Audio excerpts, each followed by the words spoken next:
everyone, welcome back to Wix Fix. I hope you're having a fantastic day. My name is Ryan, and today's video is actually the start of a brand new series called Wix Studio Basics, where I'm going to be teaching you everything you need to know about Wix Studio. Now, I do want to mention that for those of you asking for playlists, this is going to be a brand new playlist here on the channel. So as I add more episodes to the series, you'll be able to follow the full series in that playlist. For today's episode, we're going to be covering the editor. So without wasting any more time, let's go ahead and get started. Okay, so here I am inside of Wix Studio. So I've opened up a blank Wix Studio website. Wait, hold on. Actually, this is the Wix Classic editor. This isn't Wix Studio. This is Wix Studio and what we're going to be covering in today's video. Now, the reason I did that is because if your editor looks like this, then that means you are using the classic Wix editor. However, Wix Studio, this is the Wix editor that has more features and less limitations and is typically used for designers, freelancers, and agencies to build truly responsive websites for clients. Now, if you're using the classic editor, the one that looks like this, do not worry. I will say that I'm going to be releasing a video on that very soon and covering the basics there. So feel free to check the description below if you want to continue using the classic editor. However, for today, we are going to be using the Wix Studio editor. And if you are not a designer, but you still want to use the additional features or want less limitations than the classic editor, then this video is going to be great for you to watch as well. Now, like I said before, this editor is typically meant for designers.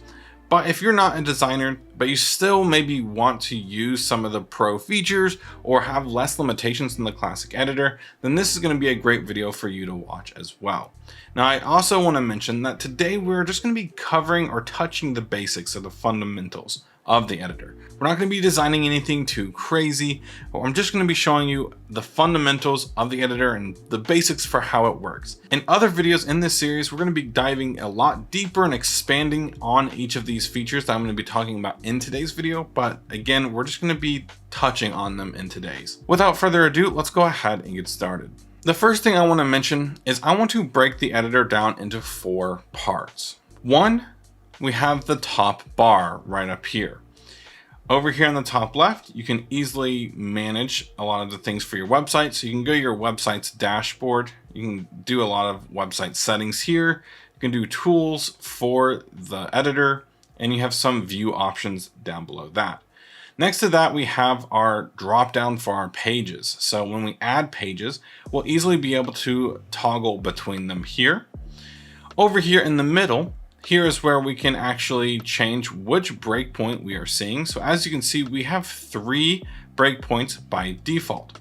We have desktop, tablet, and mobile. The only thing I really want to cover about breakpoints right now is, let's say on this breakpoint on desktop, we want our business name to be black, but if we switch on down to tablet mode, and let's go ahead and grab this, maybe we can change the color really quickly. Then you'll see that it's blue here. And if I go down to mobile, you're going to see that the name is blue here as well. However, if I go back up to desktop, you're going to see the name is still black because everything cascades downward. Things don't cascade upwards. So if I were to come to mobile and change this back to black,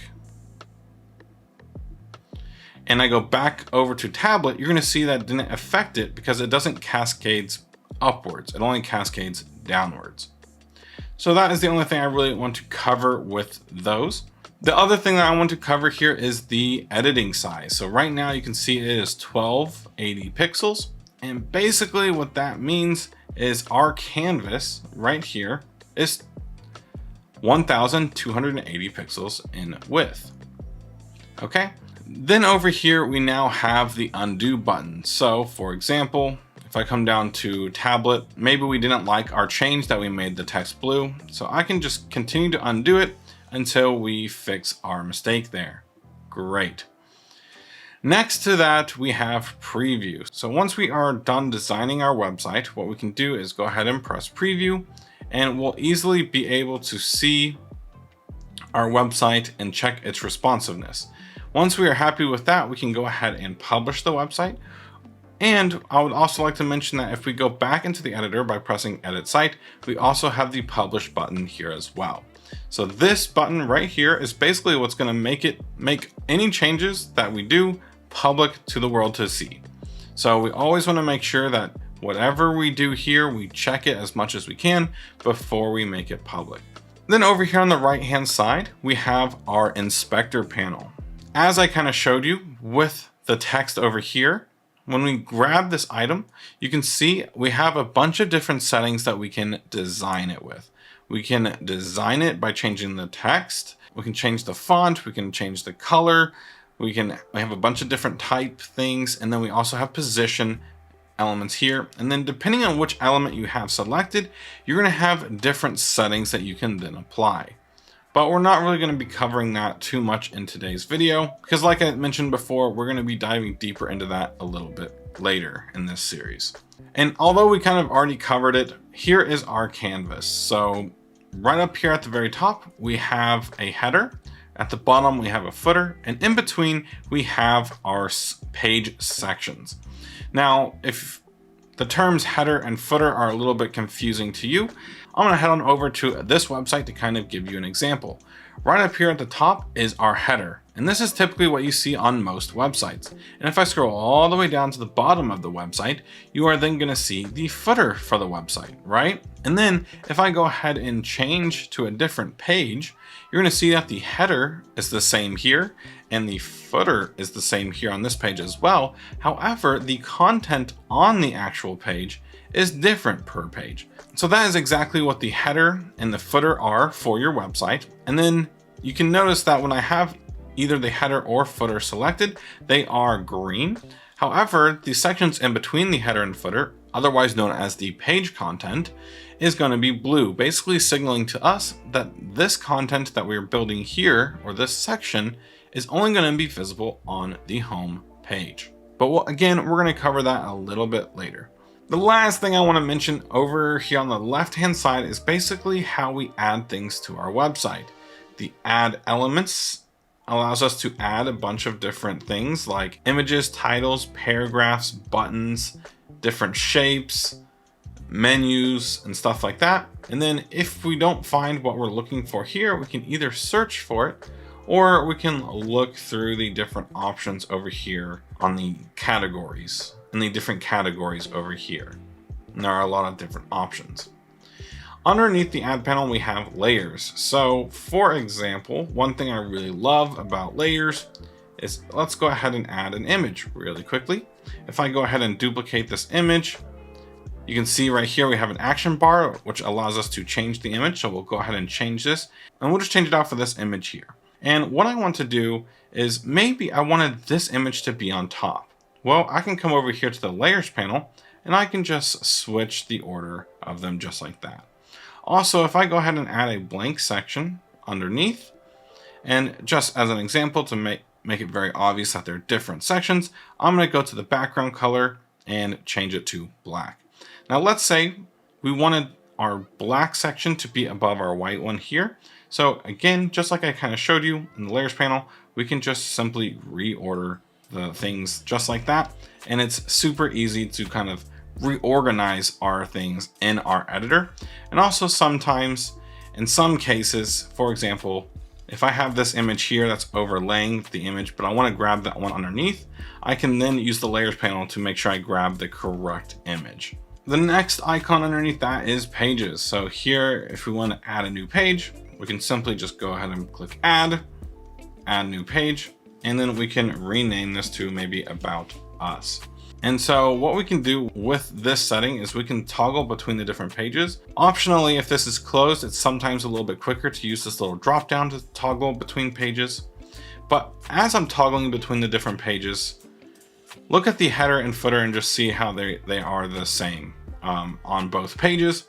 And just as an example, because these are global sections, if I go ahead and change the color here on the about page for the global section, and I switch on over to the home page, you're going to notice that once we're on the home page, this design has updated here as well. So with global sections, it's important to note that any changes you make to them, wherever that global section is visible on your website, that changes will be applied there as well. So it is important to note that. The next thing I want to cover is site styles. This is a great place to kind of add your color palette and your different fonts for your website. Now, we're not really going to be covering that too much in today's video because we're not really going to be covering design.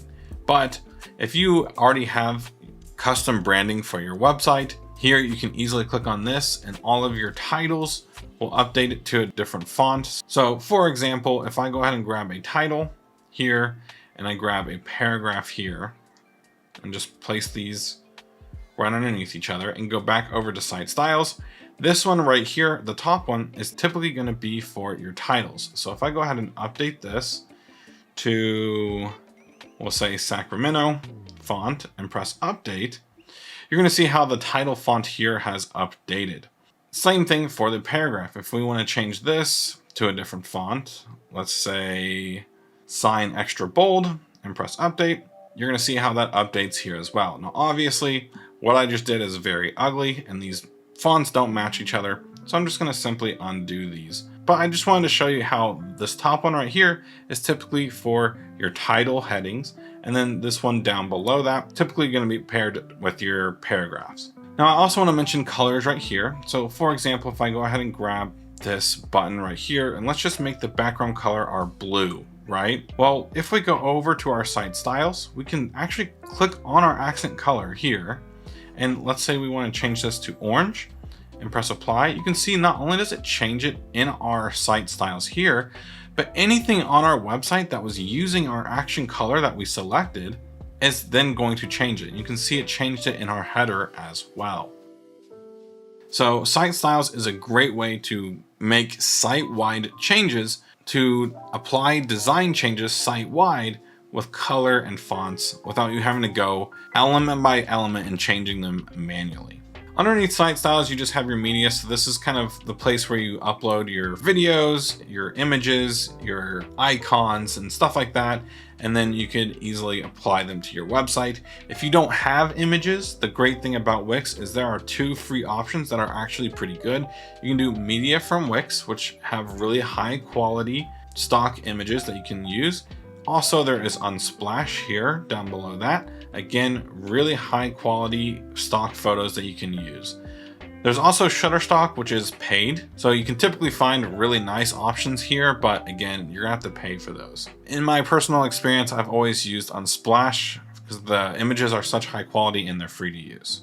Underneath the media tab, we have global sections. This is kind of where I talked about, the header and the footer, but I'm not going to cover those in too much more detail because, like I said before, I'm going to make a dedicated video on global sections and how you can use them to really speed up your workflow in the future.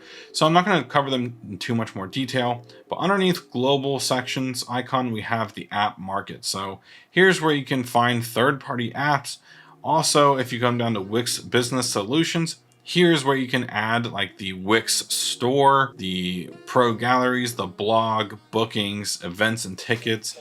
If you want to sell online courses, you can add this one right here. If you want pricing plans, you can have this one. And you can see a bunch of different apps that you can then apply to your website. So I will say I use these a lot.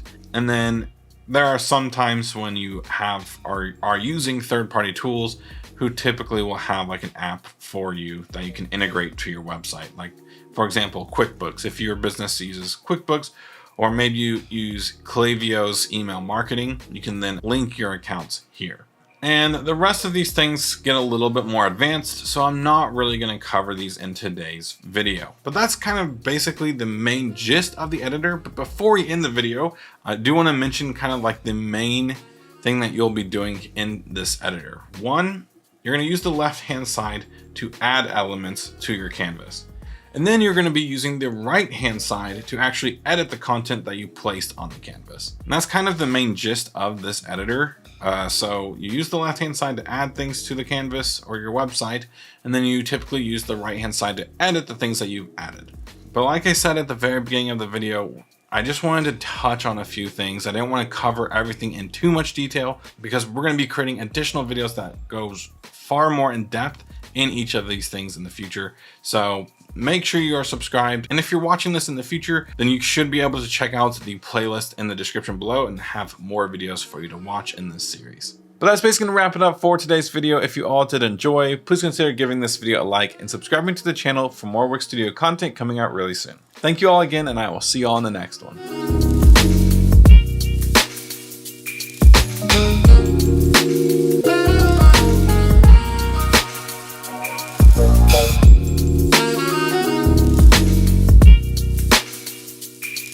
Bye.